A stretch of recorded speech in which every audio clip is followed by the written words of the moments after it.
I'd like to bring up our London coordinator, David Poulden, who is going to talk about his campaigning against Sadiq Khan's various actions, shall we say. I'll let him do the proper takedown of it. But David Poulden, take it away.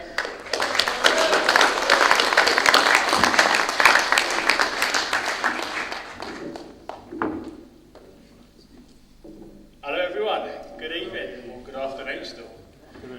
It's great to see you all here. Thank you David Curtin for allowing us to come up and bore you all to death. So, as you just heard, I'm a London coordinator, and I just want to talk about the watermelons. So, the watermelons are the ones that are green on the outside and red on the inside. Sadiq Khan is one of these watermelons. Yeah, so we're going to be talking about David Curtin's best friend for life. So, this is one of the things that attracted me to the party actually, was David Curtin, seeing him in the London Assembly taking on Sadiq Khan, asking the all the questions that the other parties wouldn't ask. I put a few of these videos up online and they went viral. One in particular was about the grooming gangs in London, which they shut David Curtin down and didn't want him to speak about. Which really, opened my eye, and I was like, right, this is the guy we need. He's the guy that asked all the questions and did a great job.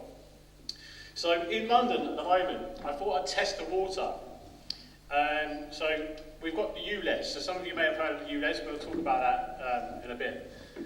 And I know it's a big controversial topic at the moment in London for many people from all walks of life, from all political spectrums, from left to right to centre, whatever, because it's affecting everybody. So I thought I'd test the water and I'd go out and I'd see, what people actually thought about the ULEZ.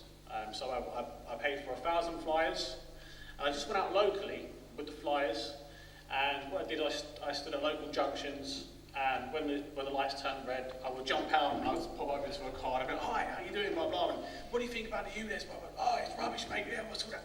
And then give them a flyer. What do you think about the LTNs? No one, there wasn't one driver that I met that so far that's approved of the ULEZ and LTNs. So I think this is a situation that we can tap into. So the ULEZ, so most of you, if you're not from London, can you hear me over here, by the way? Yeah. Yeah, can you hear me in the back, okay? Yeah? Right, I'll put my bins on, I can see you all now. Right, so this is the ULEZ, this is the ultra low emission zone, okay? So originally, the ultra low emission zone is an area within London where a fee, a tax basically, you're being taxed to drive your car. A tax is charged driving the most polluting vehicles, the most polluting vehicles. The plan was laid out under Boris Johnson. So most people think it's Sadiq Khan who put forward this. It was the Conservatives. It was a Conservative idea. Okay, the Conservatives put it forward. Sadiq Khan introduced it in April 2019 in central London, covering the same area as the congestion charge. Okay, it caused a number of the most, they called the worst polluting vehicles to drop from 35,600 to 23,000 vehicles. From the 25th of October 2021, the zone expanded to cover much of the inner London within a north and south circular. Okay, but what Sadiq Khan is now doing, he's now extending it by Greater London. Okay, so it's going out even further. These are the vehicles, so obviously you have to pay a fee, and we'll go into that just now. This is a tax on people. People being charged to drive their vehicles to and from work, dropping off the kids to school. I was chatting with Richard Brain on the way here. He has a vehicle he had to sell because it wasn't ULEZ compliant. So this is affecting all walks of life. Upper class like Richard Brain, and working class like myself. Okay, so the ultra low emission zone was expanded on 25th of October 2021 to create a single larger zone but not including the north and south circular roads. So now it does, it's now going out to Greater London, okay? So it operates 24 hours a day, yeah, barring Christmas Day. So Christmas Day is the only day that you won't get charged £12.50 for driving your car if it doesn't meet the standards. So I went to Diane Abbott School of Maths, so I had to put this on the calculator before I came.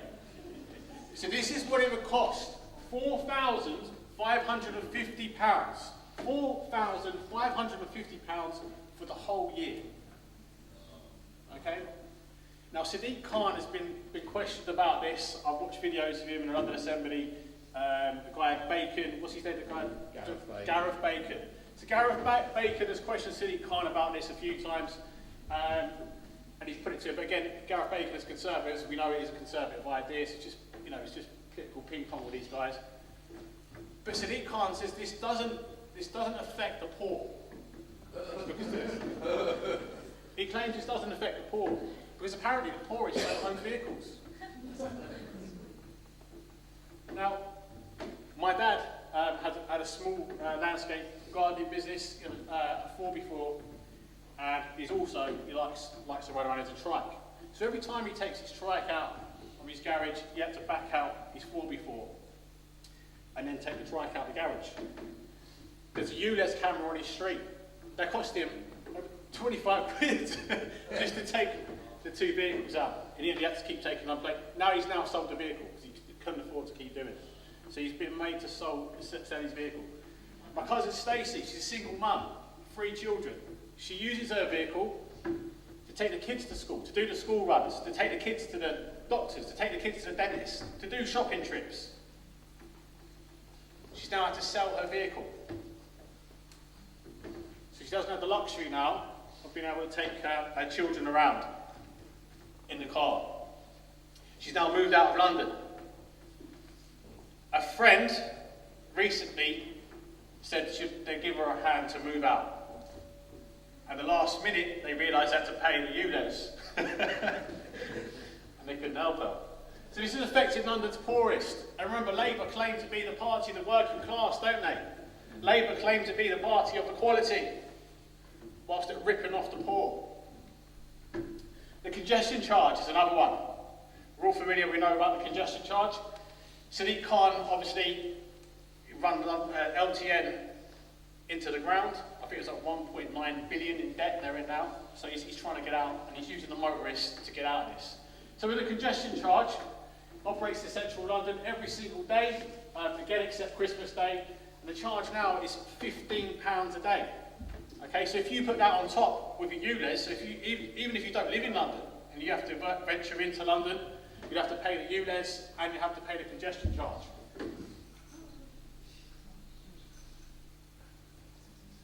We'll skip over that. So this down. Has anybody seen these before? We're all familiar with these.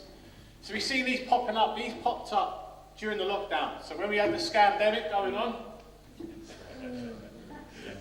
the local councils started popping these up in the roads. Now look at that sign. What do you think that sign means? A motorbike above a car. What do you think that sign means? Right away. Prohibited. Well, you'd think if it's prohibited, have a line for it, wouldn't you? Yeah? It actually means your vehicle cannot go through that. And a lot of people are being caught out. Be a double negative for this line. Yes. And a lot of people, it's entrapment. This is entrapment. They've been entrapping people and they've been making hundreds of millions out of this. And we'll talk about this now. So, during the lockdowns, they put up all these little flower pots telling people they can't no longer drive down these roads. So, of course, people like black taxi drivers, who are big fans of David Curtin. I speak to many black taxi drivers about this, and they've all heard of David Curtin. And I'm telling them about the Heritage Party, so that we're standing against this. The black taxi drivers actually took Sadiq Khan to court. So the taxi drivers secured a victory in the High Court in January, and the judge ruled the traffic management scheme, so the low traffic neighbourhood schemes, her exact words were, he took advantage of the lockdown. That was her exact words. And they won. Okay? They took it to court and they won. But these flower pots weren't removed. They stayed in the roads. Sadiq Khan took it back to court and appealed it. And he won. So he was defeated by the black taxi drivers, he took it back to court and he defeated them and had it overturned. So now these flower pots are still there, you can't drive down the road. So what they're doing is they're stopping you from driving down these side streets to make you drive down the main road, and they're creating a problem. So now you have to drive down the main road, which brings about more traffic, which is what they want. Okay, so low traffic neighbourhood schemes, these zones, so it's 33 million in fines a year. So with 80 penalties handed out every hour. Okay, so this is when it starts. So this was back in May. Back in May. So this is how much money they're making from these fines. It's absolutely ridiculous. It's disgusting how much they're ripping off people. These are the zones here in London that are most effective. You notice most of these areas, pretty much all of them, are all Labour run. Funny that. The party that claims to be for the working class is the party that's ripping off the working class, ripping everyone off. So motorists in London were covered with more than 33 million in fines over the last year for breaching new road rules, apart from the low traffic neighbourhood schemes introduced. So we've got more than 10,000 fines were issued to motorists for driving through LTN filters. So this is where I live. This is in Brixton, this is Ralston Road. So 10,000 fines are issued in this road. One road alone. There's a huge problem going on. A huge problem going on in London. And like I said, it affects everybody. And everybody I've spoken to who drives, there's not one person I've spoken to that is happy about this. There's not one person who said, I think it's a great idea. It's lovely. I'm being charged £12.50 to drive my car. Oh, I can't drive down this road anymore. I get hit with fines. I was talking to a friend of mine, Brahima, a couple of days ago, and he's driven through the ULEZ unintentionally and hadn't realised. And in fact, he hasn't had any correspondence from the TfL. And he's been hit with over £3,000 fines. £3,000 fines. He's called him up and he's told him, I can't afford it. And he's literally saying to me yesterday, I'm going to have to sell my car, or they're going to send the bailiffs round. This is just a normal, everyday, working class man. It's affecting everybody. And this is what these watermelons are doing. Yeah? They're pushing this green agenda. And where do you think all this money goes? Where do you think all this money goes? Blocking the roads and you can't get the ambulances. So we've got 20-mile-an-hour zones down in London. Okay? You can walk faster than that.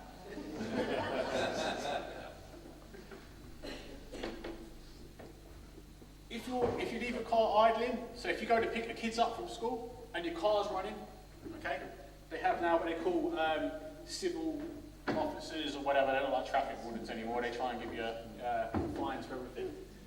You can get £80 fine in Hammersmith and Poulden for leaving your car running. So if you're going to pick up your kids from school and your car's running, and you get one of these bloody little brown shirts from the local council come along, they're going to charge you £80 because you're idling. They're saying here we've got £40 is to Kensington, Chelsea. So where does the money go, you might ask? Where does all these millions of pounds go?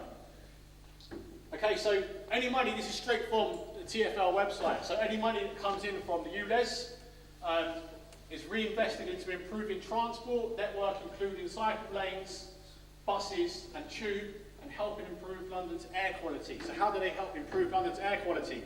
By removing the vehicles. Okay, soon the average person won't be able to drive in London. Okay, it'll be a privilege. Only the wealthy will be able to drive in London. Okay. Cycling and walking. So they've got here people who walk up to 20 minutes a day as part of their regular journeys feel improved mental and physical well-being. So what they're trying to do now, they're trying to tell you, just walk. Just within 20 minutes, walk. It's good for you. It's good for you.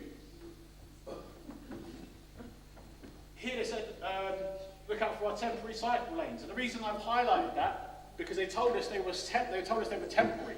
They're still there. Okay? Concrete blocks in the ground, that's not temporary. Okay, that's permanent. This is straight off of the website. So you'd think the money they're earning, all these millions of pounds, would be invested into London. But what they're doing is using the money from vehicles, from people who are driving in these zones, And they're taking that money and reinvesting it into making more cycle lanes, okay? Into making more LTNs. The biggest hypocrite in London is Sadiq Khan. Yeah. So whilst promoting all this BS, yeah, he's driving around in a Range Rover. So Sadiq Khan drives around to work in a £300,000 5-litre armoured Range Rover, while Londoners enjoy packed trains and drivers face new £15 congestion charge and £12.50 ULEZ tax. It's all right for him, isn't it?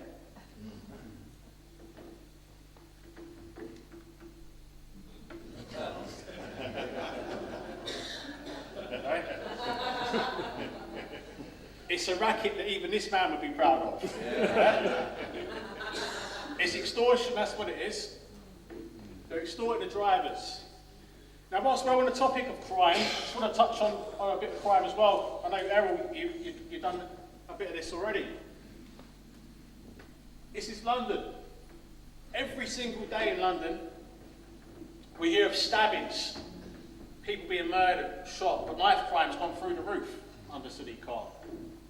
So you'd think this money, all this hundreds of millions they're making from drivers, extorting them for driving through London, could be used to tackle serious crime, like knife crime in London. There's a knife crime epidemic in London, okay? They need to get their priorities straight. Yeah. So here's some statistics of the knife crime just before the lockdown. So I just want to show you this. We had over 15,000 stabbings in 1 year.